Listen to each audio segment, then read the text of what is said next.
India ने भी अपने टीम का अनाउंसमेंट कर दी है एशिया कप के लिए। सो स्ट्रॉन्ग टीम, मतलब ऑन पेपर तो बहुत तगड़ी, कोई टीम इनके पास भी नहीं लगेगी। द इंडियन स्क्वाड जो अभी अनाउंस हुआ है। एग्जैक्टली मीरा, मैं नाम देख रही हूँ, कादिर साहब आप भी सुने, मतलब नाम इतने बड़े बड़े नाम, शुभम गिल है, मतलब जितने नाम ले जो सब मतलब वेरी नोन, एक स्ट्रॉन्ग स्क्वाड बनाया हुआ है। भाई बड़ा खतरनाक स्क्वाड पिक किया है इंडिया ने। मतलब अगर मैं दूसरी टीमों को देखूं, अभी अफगानिस्तान, बांग्लादेश, श्रीलंका ने भी अपना स्क्वाड, बड़ी टीमों की बात कर रहा हूं, वैसे तो 8 टीमों का मुकाबला है एशिया कप, लेकिन अगर मैं 5 टीमें देखूं तो ये on paper India is looking very solid, very tough for all.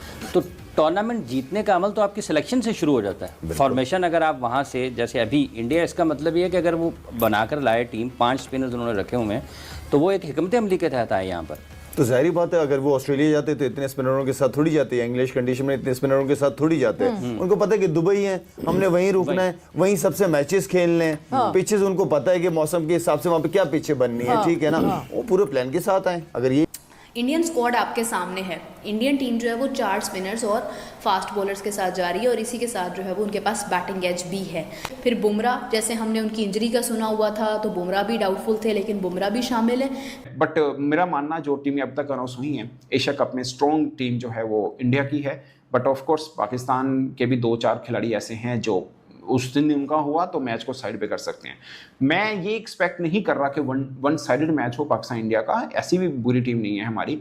तो बड़ा तगड़ा जो है वो प्लेइंग 11 हो सकता है भारत का, अगर अच्छी और एक सेंसिबल अप्रोच के साथ जाया जाए। नए लोग भी हैं, नई एनर्जी भी है।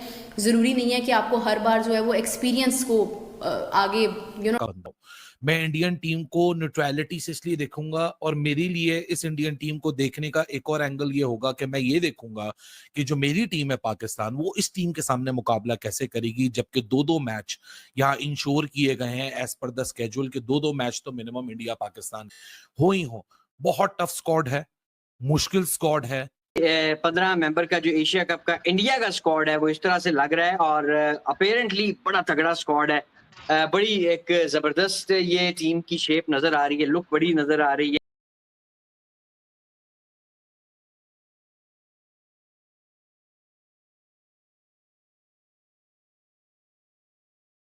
भाई बड़ा खतरनाक स्क्वाड पिक किया है इंडिया ने। मतलब अगर मैं दूसरी टीमों को देखूं, अभी अफगानिस्तान, बांग्लादेश, श्रीलंका ने भी अपना स्क्वाड, बड़ी टीमों की बात कर रहा हूं, वैसे तो 8 टीमों का मुकाबला है एशिया कप, लेकिन अगर मैं 5 टीमें देखूं तो ये on paper India is looking very solid, very tough for all the opponents.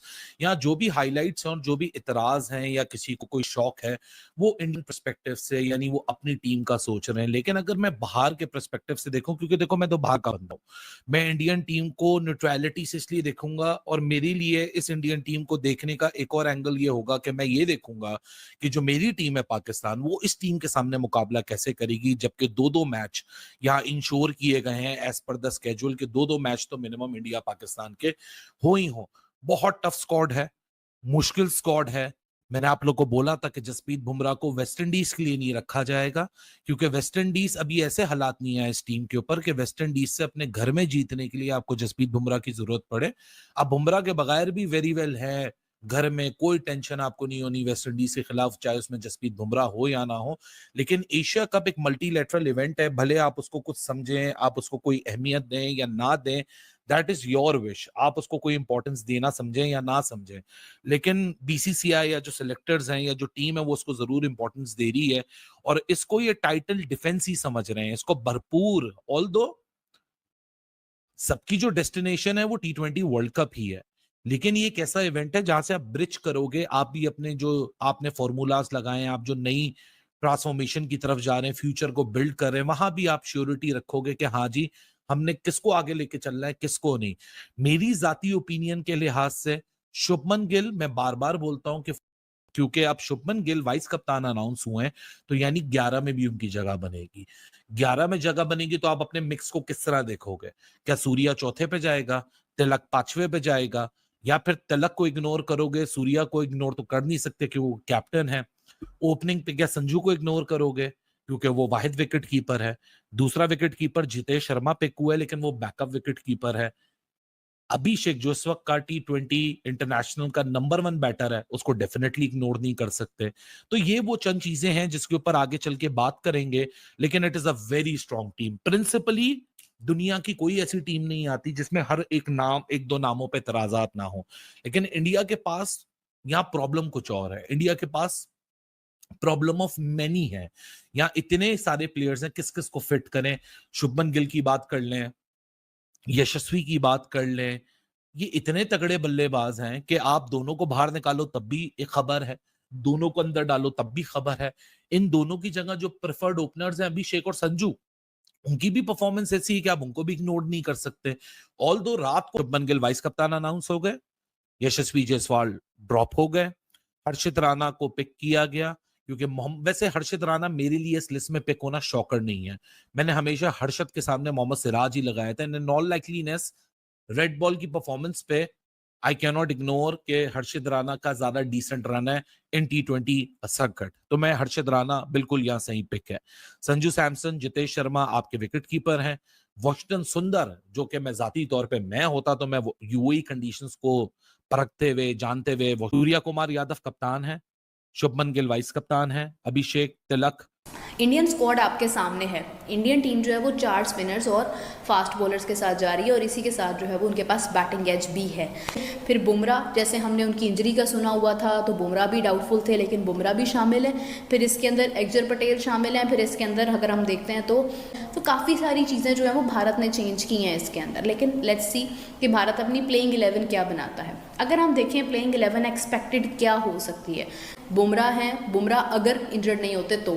फिर उसके बाद आप देखें तो अक्षर पटेल भी इसमें हो सकते हैं। 3 स्पिनर्स के साथ जो है वो आई डोंट थिंक सो, लेकिन फास्ट बॉलर्स के ऊपर ज़्यादा तवज्जो होगी। अब ये क्यों होगी? क्योंकि हमने दुबई की कंडीशंस के जब भी देखा है वहाँ पर बॉल स्विंग भी होता है लेकिन बहुत ज़्यादा भी नहीं होता है, तो उसमें थोड़ा डाउटफुल सिचुएशन रहती है, जो मैंने सुना है लोगों से। क्योंकि मैंने पर्सनली खुद दुबई की विकेट को अभी तक ऑब्जर्व नहीं किया है, मैंने नहीं देखा है कि वहाँ पर रिजल्ट्स और मैचेस जो है उसका रुख किस तरफ जाता है, तो मैं उसके ऊपर बहुत ज़्यादा क्लैरिटी के साथ बात नहीं कर सकती हूँ। लेकिन यह कि मैंने जितने लोगों से पूछा है उन्होंने यही कहा है कि वहाँ पे फास्ट बॉलर्स को ज़्यादा एज हासिल होगा। तो कोशिश ये होगी कि तीनों फास्ट बॉलर्स के साथ जो है वो जाया जाए, जिनमें बुमराह हो सकते हैं, अर्शदीप या पांड्या हो सकते हैं। और इंडिया पाकिस्तान के मैच के अंदर मुझे ऐसा लगता है पर्सनली कि पांड्या को होना चाहिए, क्योंकि हार्दिक पांड्या का एक इम्पैक्ट है। जब भी इंडिया पाकिस्तान का मैच होता है, अगर आप 2023 का मैच भी निकाल कर देखोगे तो आपको लगेगा कि यार पांड्या का एक इम्पैक्ट होता है। इसमें होगी एक चीज़। सिराज को उन्होंने ड्रॉप किया है, डीएसपी साहब को रेस्ट करवाया। बड़ा तगड़ा जो है वो प्लेइंग 11 हो सकता है भारत का, अगर अच्छी और एक सेंसिबल अप्रोच के साथ जाया जाए। नए लोग भी हैं, नई एनर्जी भी है। ज़रूरी नहीं है कि आपको हर बार जो है वो एक्सपीरियंस को आगे टाइम देना है। आप नए लोगों के साथ भी जा सकते हैं, बिकॉज उनके पास खोने के लिए कुछ होता नहीं है, लेकिन उनको सिर्फ एक एक हिट चाहिए होती है और उनको अपना आप प्रूव करना होता है। ऑल्दो जितने भी लोग शामिल हैं ये सब बैटिंग करते आ रहे हैं, बॉलिंग करते आ रहे हैं, जीतते आ रहे हैं, परफॉर्मेंसेस देते आ रहे हैं, तो उनके लिए कोई बड़ी बात नहीं है। लेकिन ये है कि ये कम करेंगे, लाइक कुलदीप को कम करके रिंकू सिंह को डालेंगे, बैटिंग एज बढ़ा लेंगे और 8 तक अपनी बैटिंग लेके जाएंगे। इस सूरत में उनके पास बॉलिंग ऑप्शन जसप्रीत बुमराह, वरुण चक्रवर्ती, अक्षर पटेल, अर्शदीप सिंह और हार्दिक पांड्या। फिर ऑप्शन नहीं है, किसी एक को भी मार पड़ेगी तो चेंज वाला कोई चक्कर नहीं है। वो अलग बात है कि अभिषेक शर्मा भी 1-2 ओवर डाल सकते हैं। ये एक ऑप्शन है। वैसे तिलक वर्मा ए टीम में बॉलिंग करते रहे हैं, but is not that regular bowler, तो रिस्क होगा। अगर 3 रेगुलर बॉलर 2 ऑलराउंडर के साथ जाएंगे तो रिस्क है, 4 रेगुलर बॉलर और 2 ऑलराउंडर के साथ जाएंगे तो खुला है। मतलब 7 तक बैटिंग तो वैसे भी मिल जाती है आपको। अक्षर पटेल है 7वें नंबर पे, 8वां बैट्समैन डालना रिंकू सिंह के तौर पर, कितनी सी बॉल मिल जाएंगी। मतलब इनको technically they are very sound player Indian. उनकी इतना बैटिंग लड़खड़ाती नहीं है, बट ऑन द डे बुरा खेलेंगे तो 7 आउट हो गया तो 8वां भी हो जाएगा। तो मुझे लगता है कि थोड़ा अब पाकिस्तान का कंपैरिजन कर लें। सलमान अली का कप्तान है, हमने 17 रुकनी अनाउंस किया क्योंकि एशिया कप में आपके पास ऑप्शन है कि आप कम ही लगता है। हमारे यहाँ ज़्यादा लग रहा है। वैसे हम यूएसए से भी हारे, हम आयरलैंड से भी हारे हुए हैं, बांग्लादेश से भी हारे हैं, वेस्ट इंडीज़ से भी 1 मैच हारे हैं। नाम बड़ा है, वेस्ट इंडीज़ टीम छोटी है एट द मोमेंट, और पता नहीं किन किन से और से भी हम हारे हैं। आयरलैंड से भी वैसे तो हम हारे हुए हैं, जिम्बाब्वे से भी हम हारे हुए हैं अभी रिसेंटली की मैं बात अगर करूं तो। मगर इंडिया अगर आप बाई चांस क्रिकेट को लें तो किसी छोटी टीम से नहीं आ रहा। हाँ, श्रीलंका के हाथों T20 जीता था, वनडे वो हार गया था, बट T20 को जीता ही था। T20 है, T20 में आप ये मान के चले कि हसन नवाज अच्छी इनिंग खेल गया, फ़खर जमान अच्छी इनिंग खेल गया, शहीन का अच्छा स्पेल पड़ गया, तो एक चांस है। या दूसरा चांस जो मुझे लग रहा है कि इंडिया पाकिस्तान प्रेशर गेम होती है, उसमें हमेशा विराट कोहली खड़े हुए हैं, मतलब खड़े हो जाते हैं, वो रन कर जाते हैं। या ऋषभ पंत भी थोड़े बेहतर खेलते रहे, वो अगर इस टीम ऋषभ पंत नहीं है यार, ऋषभ पंत श्रेयस अय्यर इस टीम में नहीं, आप अंदाज़ा करें। वीडियो को यहाँ तक देखने के लिए आप सभी का शुक्रिया।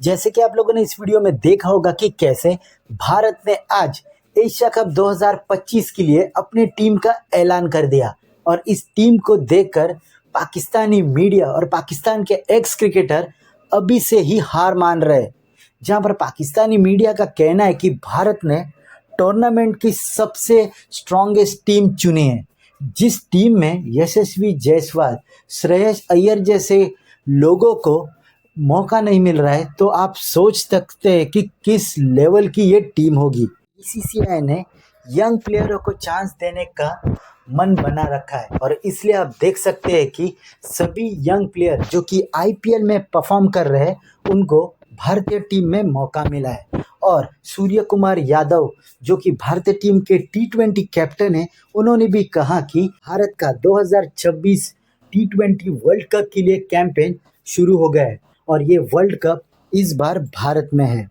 ऐसे ही भारत और पाकिस्तान के क्रिकेटिंग वीडियोस के लिए हमारे चैनल को सब्सक्राइब करें, हमारे सभी वीडियोस को लाइक करें और बेल आइकन दबाना बिल्कुल भी ना भूलें, ताकि हमारे सभी नए वीडियोस के नोटिफिकेशन आपके पास सबसे पहले पहुंच जाए। धन्यवाद।